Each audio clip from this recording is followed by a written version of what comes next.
After a flood destroys their home, a family is forced to relocate to a new home, which they believe is going to be a fresh start for them. However, it turns out to be a fresh new hell instead. From demonic attacks, nightmarish visuals, and terrifying manifestations, this is one haunting story you won't want to miss. This is the untold story of the Smurl haunting in Pennsylvania and the monstrous creature that stalked its walls. Are you ready to dive into a world of darkness and horror? Introducing the ultimate coloring book for those who dare to go beyond the realm of ordinary. This is not your average coloring book. Each page of this dark fantasy horror coloring book is a gateway to a sinister and chilling universe filled with terrifying creatures and haunting monsters. As you color in these pages, you'll find yourself transported to a world of nightmares and terror. And with every stroke of your pencil or brush, you'll breathe life into these spine-chilling designs, making them your own.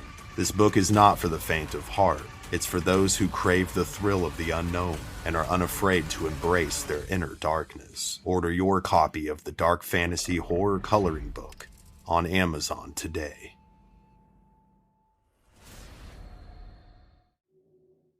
The timeline of events is rough at best, but I have done my best to make the most coherent retelling of the story, so please keep that in mind. Raging floods as a result of Hurricane Agnes have destroyed the homes of many families, and one such family was the Smurls. The Smurl family consisted of Janet and Jack Smurl and their 4 young children, Heather, Shannon, Karen, and Dawn. With their home destroyed in the Wilkes-Barre, Pennsylvania area, feeling as if they had been uprooted and tossed about like the rushing waters that took their house, the Smurls decide to temporarily relocate to West Pittston, where Jack's parents currently lived. After explaining the situation and staying with the couple for a short time, they were surprised and ultimately blessed when Jack's parents proposed an idea to them. They had found an old duplex, a bit of a fixer-upper, also in West Pittston. The two of them could live on one side, and Jack, Janet, and the kids on the other. That way, they could look out for one another, and of course spend more time together. Not in a position to, or wanting to say no, Jack and Janet humbly accepted their offer, but all too soon they would be confronted with the question, was this blessing truly a curse? With Jack's parents paying for them all to move into the new house, they soon find themselves rehomed and living in the newly purchased duplex. Located on Chase Street there in West Pittston, although the home would need some work, the neighborhood seemed friendly and inviting, a good place to raise a family. The family collectively puts their efforts into repainting, retooling, and other repairs, but in no time, the slightly run-down home was feeling fresh, vibrant, and modern, making the Smurls feel ever more at home and hopeful for the future. However, this would not last forever, for it seemed that each time they banged a hammer, each time they drove a nail into a wall, and with every drop of paint, they woke something up within the house itself, something that perhaps had been slumbering there for quite some time. During this time, small episodes of strangeness began to manifest. Seeming rather benign at first, tools began to disappear only to reappear hours later in different spots. Old stains that covered the walls began to seep through the fresh coats of paint, and several appliances in their kitchen had mysteriously caught fire even though they were unplugged. Along with these oddities, the family would also begin to smell awful odors that overwhelmed the entire house, like an omnipresent floating cloud of rotting meat that hung over them, only to disperse mere moments later after being detected. But despite these weird events, the family didn't really think much of it. They were just thankful to have a roof over their heads. Jack and Janet continued to rebuild their lives. Jack, fortunately, had since gotten a better job than the one he had had previously and was promoted during this time. He was also able to coach his daughter's softball team.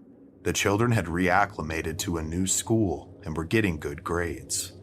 And Janet had become pregnant with baby number 5 and also helped organize an anti-drunk driving group at the local high school. And Jack's parents were doing great as well. But all of this positivity, unfortunately, would not last. By 1974, things began to change for the Smurls. It began when Mary Smurl, Jack's mother, suffered a heart attack. This led to the entire family struggling to make ends meet. And whether it was a result of the renovations or something else, something paranormal had began to manifest and make itself known. It began when Janet began to hear the voice of her mother-in-law, who shortly after her heart attack was now at home and recovering. Doing what she could to help her, she would hear her name being called out from Mary and would rush to her aid to help her with anything and everything that she could possibly need. But the strange thing was, Mary at times would either be unconscious, sleeping, or wouldn't have had called for her at all. Attributing this bizarre phenomena to stress at first, she writes it off. However, Mary soon starts experiencing her own strangeness. She too, as if the words had come from Janet's mouth herself, would hear her name being called. Only when confronted, Janet would have no idea what she was talking about. But that wasn't all, of course. The stains that had previously been painted over and were thought to be covered began to seep through yet again, and new stains began to appear as well, with several appearing on the hardwood floors of the home. As the days progressed, the oldest Smurl child soon began to experience the presence as well. She would often be woken up in the dead of night, frozen with fear and unable to move. She would see translucent figures standing above her or at the edge of her bed, staring and watching her. And although it wasn't exclusive to the midnight hour, the activity seemed to pick up at night. Often, when Jack was at work or gone, Janet began to have violent and sickening encounters with a being that she couldn't see. She began to be molested by an unseen force. These interactions left her hysterical, feeling violated and unclean. Trying to come to terms with what was happening to them, the family's luck continued to worsen. Additional appliances, including a TV set, went up in flames, causing smoke and fire damage to the home on several occasions. And unlike the TV, the other appliances were not plugged in order for the family to save money, which makes it all the more mysterious. On top of this, several water pipes, which are fairly new after the family had initially renovated the home, began to leak, not only causing water damage to the house, but adding to their financial woes as well. The string of bad luck would continue for the Smurls, and by 1977, the activity in the home became much more aggressive. The family's radio began to turn itself on and off, typically at strange hours, and almost always when the family was trying to sleep.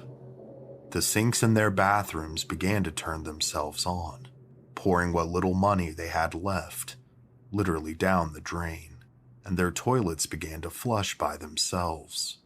Along with this activity, the sounds of footsteps began to be heard all throughout the house, and even on the insides of the walls. Drawers began to open and close by themselves.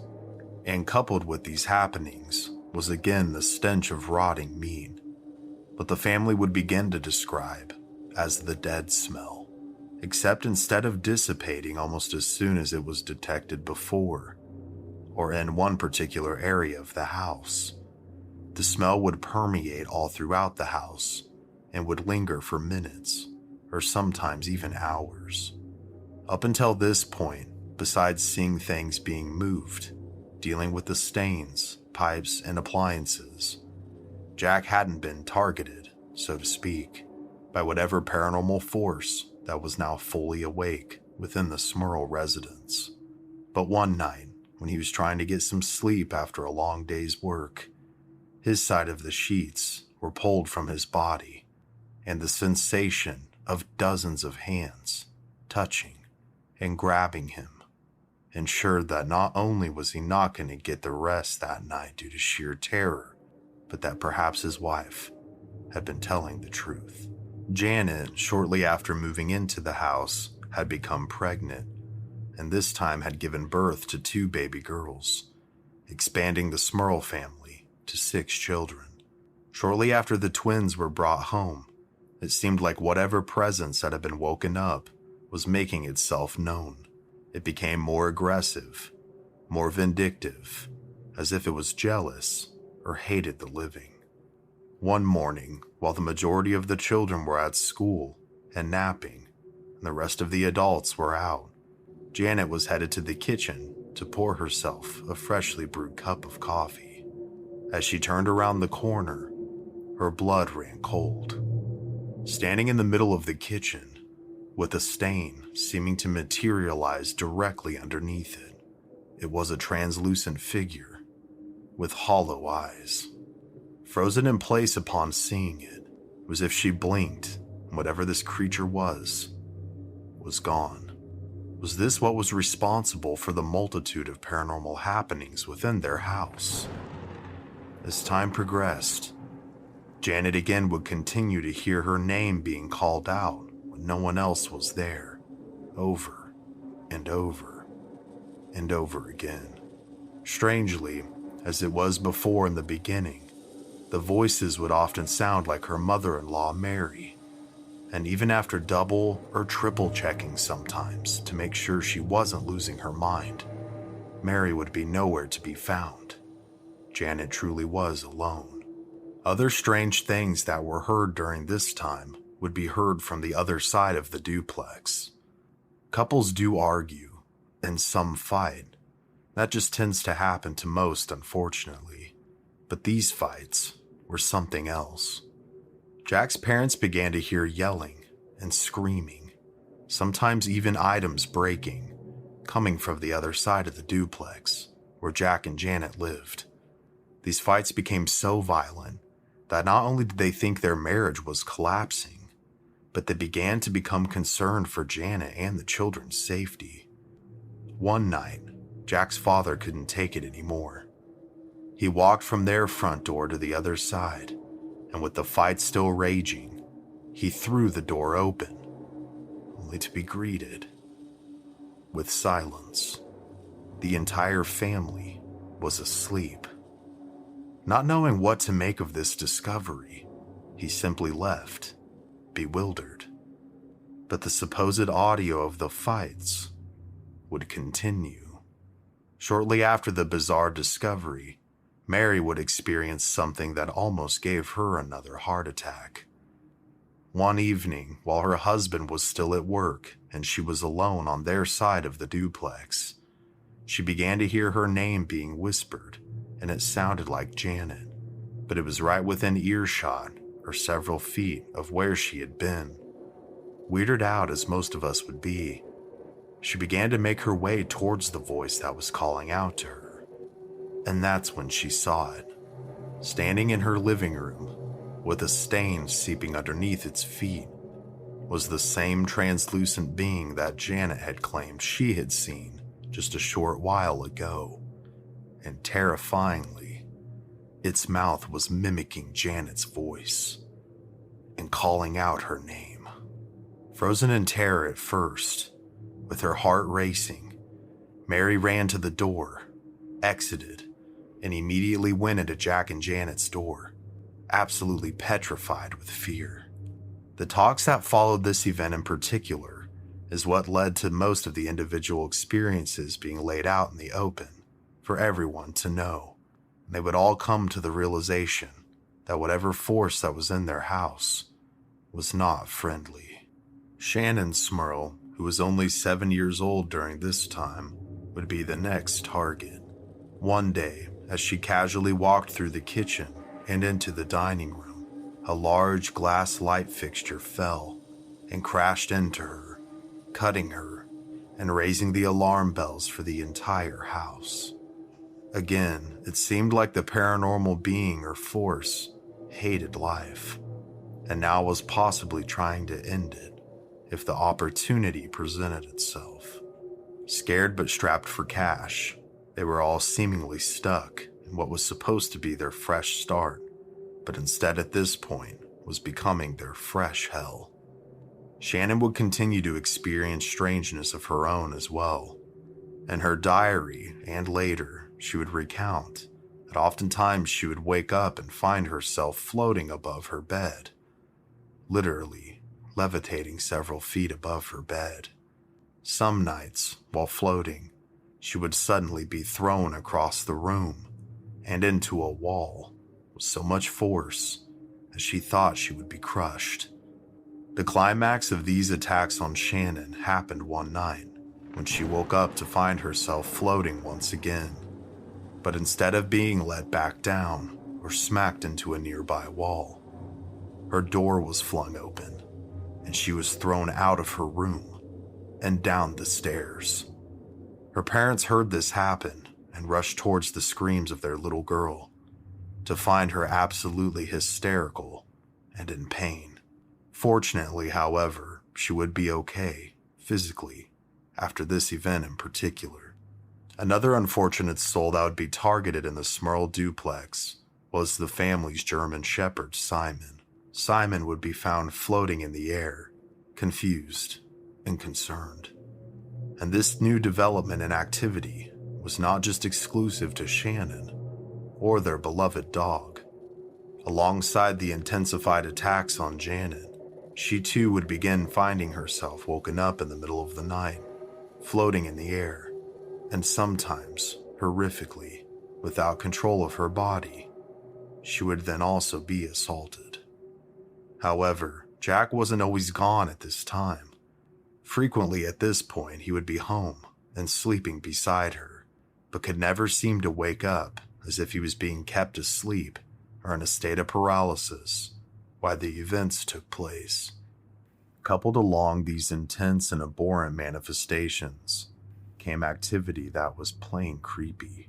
Not a day would go by without the family hearing scratching noises coming from within the walls, or deep, drawn-out breaths coming from behind them, feeling the exhale upon their necks, making the hairs on their entire body stand on end.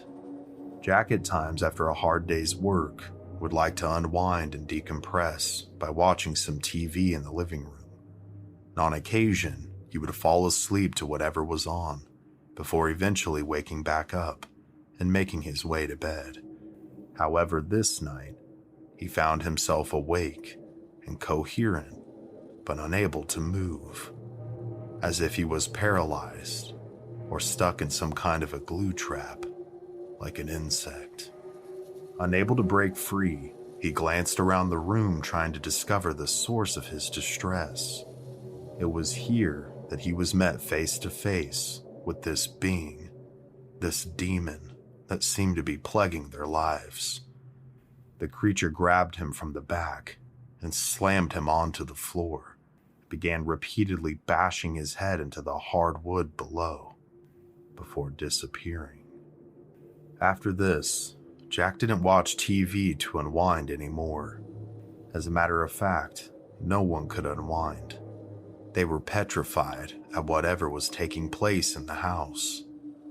Unable to afford to move between all the adults, and seemingly stuck between a rock and a hard place, scared and unable to figure out what to do, they began to seek help wherever they thought they could find it. It was now winter, and the family, besides their daily duties, spent most of their time indoors. While watching TV one afternoon, they saw an interview with Ed and Lorraine Warren, world-renowned paranormal experts and demonologists. Not being particularly religious and unsure of where to turn, They decided to reach out to the couple and were surprised when they made contact. After speaking with them for some time, the Warrens agreed to come to their house to meet in person with the Smurls and to investigate. And within a week, that's exactly what they did. After an initial meeting with the family, hearing their testimonies in person, and after exploring the home, the Warrens decide it seems genuine and it's worth investigating. And they begin their usual process of bringing in their team for an extended period of time to document and mull over potential solutions for the family. After several months of the documenting team living with the family and experiencing strange activity themselves, such as furniture stacking on top of itself, along with several other previously mentioned happenings, such as the stains and attacks on individual members of the home, Lorraine finally comes to the conclusion, after having a vision within the house, that they were dealing with a total of 4 entities. One was that of an old woman who she believed was not a threat to the family, but was simply being held against her will within the home. One was a younger woman who was angry and resentful and could be violent. And the other was a man who took the life of his wife and his lover and had been hanged in the same spot 100 years earlier by a vengeful crowd. The final entity was that of a demon, and this demon not only was strong in keeping the other 3 spirits under its heel of control, but would use them to strengthen itself and wreak havoc upon the family, to sow discord, anxiety, and fear, all things to which it could feed on and continue to grow stronger. After reaching this conclusion, and having gathered sufficient information, the Warrens spoke to Father McKenna, who was a Vatican-sanctioned exorcist and had worked with them over 50 times on separate cases in the past. So he was no stranger to the demonic.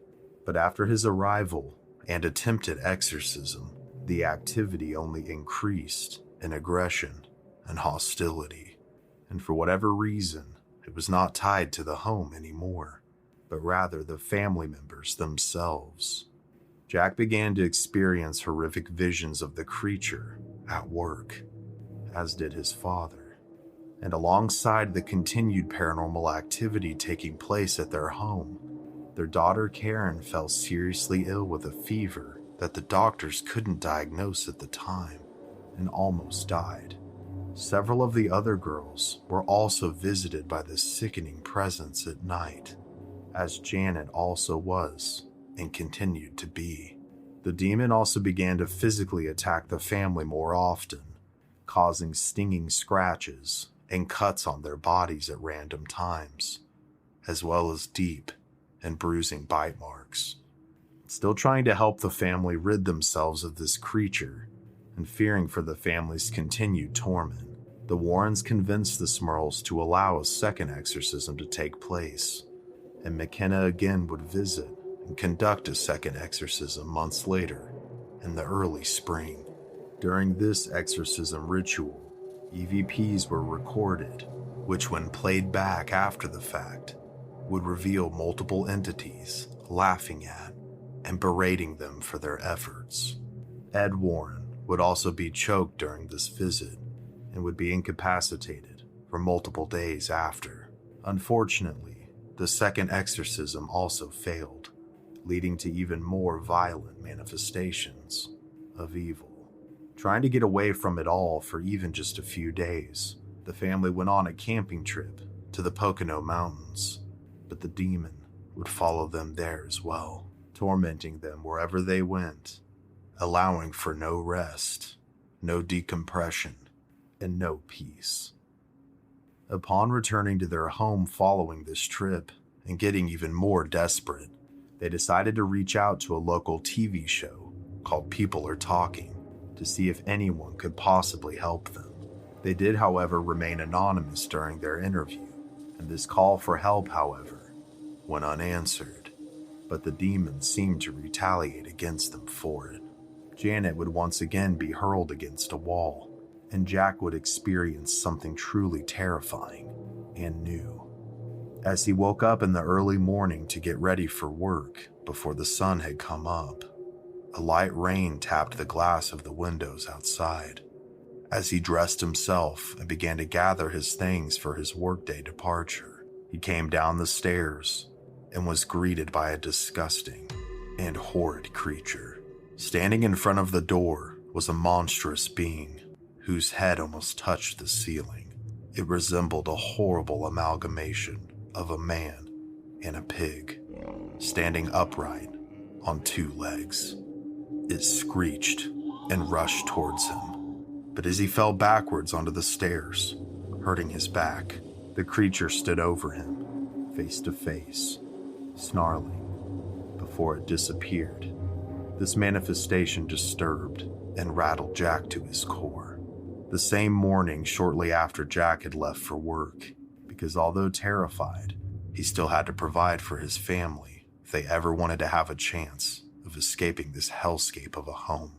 Janet was woken up a short while later by a hand reaching up through her mattress and grabbing the back of her neck and pulling her towards it and choking her. After these events, horrific snarling noises, like that of a pig, could be heard coming from inside the walls. The time was now August of 1986, and the Smurls felt that the risk of ridicule did not outweigh the need for their story to reach a wider audience, so that somehow, somewhere, someone could possibly help them be freed from this torment. They would soon be granted an interview with the Wilkes-Barre Sunday newspaper, but instead of someone reading and immediately coming to their aid, their home quickly became a tourist attraction instead.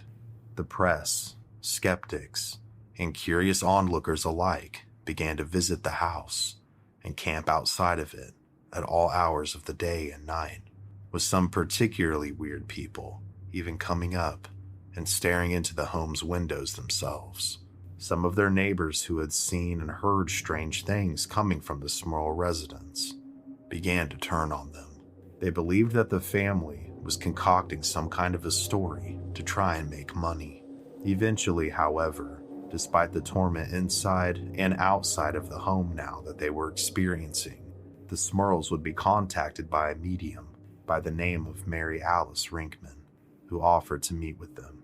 Upon meeting the family and walking through the home, it was also Mary's conviction that there were 4 entities within the house, 3 human spirits, and 1 who had never been human, thus corroborating the Warrens' beliefs about the situation as well. She would, however, take things a bit further. She identified the old woman by the name of Abigail, the murderous man as Patrick, and the violent and ill-tempered spirit as Patrick's wife. And the 4th entity, of course, could not be identified by name, but was indeed a very powerful demon. The press coverage, despite the ridicule and the positive acquaintance of Mary, also had pushed the Scranton Catholic Diocese into action as well. They offered to take over the investigation. In the meantime, the Warrens had not given up on the family, but rather had reached out to several more priests and had arranged for a mass exorcism to be conducted, with 4 priests taking part, as well as multiple prayer groups. Alongside this, now Bishop McKenna came in for a 3rd and final time and conducted an exorcism on the house for the family. And fortunately, the ritual, at least for a time, seemed to work, because following it, there were no disturbances for about 3 months. But as winter set in that year, just before Christmas of 1986, Jack would again see the creature that had tormented him for all of those years. This time, however, it beckoned him to allow it to take over. But clutching a rosary in his pocket that had been gifted to him by the church, he prayed as hard as he could, and thankfully this time, the demon vanished, never to be seen again. However, the putrid smells and violent manifestations would return and continue day in and day out. Frustrated, hopeless, and exhausted, the Smurls by this point had finally saved enough to be able to leave this dreaded duplex on Chase Street and decided they needed the closest thing to a fresh start as they could get. So when they finally did move, they moved to a completely new town, one where the ridicule would not find them. But like the terrible pattern shown before, the demon did not seem to be tied to the property, but rather the family. The activity started back up almost as soon as they had moved in and laid their heads to rest in their new home. It would take some time, but in 1988, the church finally sanctioned a fourth exorcism, but this time at their new residence. And this finally seems to have given the family peace. A few things I would like to mention, however, are these.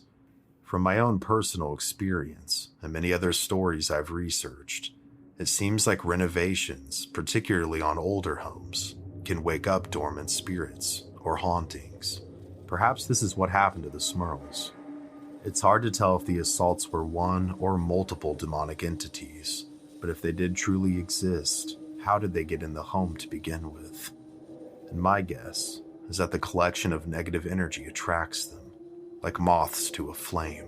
Perhaps they enjoy or feed off of human suffering.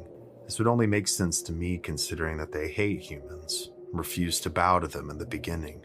Perhaps once they're embedded in one's life, they continue to sow said suffering, to exploit and grow stronger, ultimately trying to take the human's life and their soul back with them to hell. I would also like to mention that scratching on a person and inside the walls, as well as disembodied breathing, are all signs of demonic infestation. And for one reason or another, having actually experienced this personally, seeing the manifestation of a pig-like demon or a creature, as well as hearing pig snarling coming from within the walls, is considered to be a serious or incredibly strong sign of a very strong demonic infestation. As far as the initial activity, the seeping through of the stains, the sinks turning on, toilets flushing on their own, and leaky pipes, those initially could be written off as poor skill when the work was initially done. But it seemed like with this story, all of these things were working perfectly fine for months before they all of a sudden, almost at the same time, began to go wrong, while costing the family money that they didn't have. And money at the time seemed to be their main issue, as well as the paranormal. So perhaps the demon knew and exploited this to add to the misery it was feeding on. But truly, at the end of the day, the conclusion is yours to make. Was the Smurl haunting legitimate, or just another tale concocted for money, or inside the broken minds of individuals who claim to have experienced it? Let me know down in the comments below. They would eventually release a book about all they had experienced, called The Haunted, in 1988, but financials or how successful it was never released, at least not from what I could find. But what I do know is this. It's extremely important to examine a situation from all angles just before diving into it. Although a place might seem like a fresh new start, it could indeed be your fresh new hell. And those renovations that you think are going to improve your quality of life could awaken something that has been watching and waiting for a new host to attach itself to and feed upon until it can wear it down, rot, and eventually drag it back to the depths from where it came from. Thank you all so much for watching. If you're new here, please don't forget to subscribe, hit the like button if you liked the video, and please leave me a comment and share this video around wherever you can. All these things help me out so much more than you know. Aside from that, I did just want to again thank you guys for being so awesome and so supportive of me all these years. You really do keep me going, and you keep me motivated to keep researching and writing and making these stories come to life for your enjoyment. And just seeing how positive and supportive you guys are to one another really makes me happy. And I just truly appreciate all of you. I did also just want to let you know that I have created an entire playlist of all the Mystery Archives content, starting from the newest video upload all the way down to the very first one. So if you'd like to check it out, I will have it linked in the description and the comments below, as well as a community post. And if you'd like to watch all that content ad-free, consider joining my YouTube membership program or Patreon, where you'll get access to all of it. Until next time, guys, stay happy and stay healthy. This has been Cody here at Mystery Archives. Also remember to stay safe out there, and take care.